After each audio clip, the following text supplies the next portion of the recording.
अकोला जिल्ह्यातील निंबा फाटा परिसरात सकल हिंदू समाजाच्या वतीनं लव्ह जिहाद आणि लँड जिहाद विरोधात भाजप आमदार नितेश राणा यांच्या जाहीर सभेचं आयोजन करण्यात आलं होतं।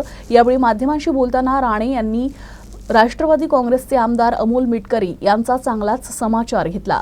अमोल मिटकरींनी घरात बसून टिवटिव करण्यापेक्षा जिल्ह्यात काय सुरू आहे याकडे लक्ष देण्याचा सल्ला त्यांनी दिलाय।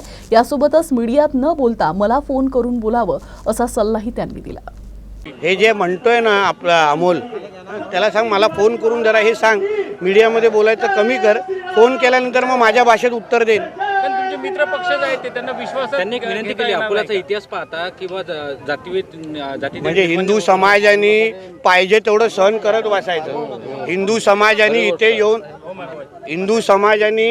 इथे येऊन त्यांच्या हक्काचे जागे बळजबरीने घेत असतील तर ते सहन करायचं, त्या टिप्याची लाल करत बसायचं ते सहन करायचं, आणि तरीही कोणी हिंदूंची बाजू घ्यायची नाही। म्हणजे मुळामध्ये जे हिंदू आहेत, हे जे कोण अमोल मिटकरी ते पण पहिले हिंदू आहेत, मग आमदार आहेत, मग राष्ट्रवादीच्या कार्यकर्ता आहेत, म्हणून पहिले हिंदू म्हणून हिंदूंची अगर बाजू आपण घ्यायला सुरू केली ना, मग हे हिरवे जास्त वळवळणार नाही।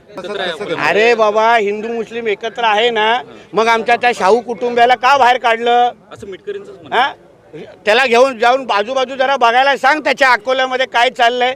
नुसतं एका घरामध्ये बसून पिटपिट करण्याचं काम कमी कर। माझा जुना माणूस आहे, मी सांगतो त्याला, तो काय नवीन नाही माझ्यासाठी, मी चेक दिलाय त्याला।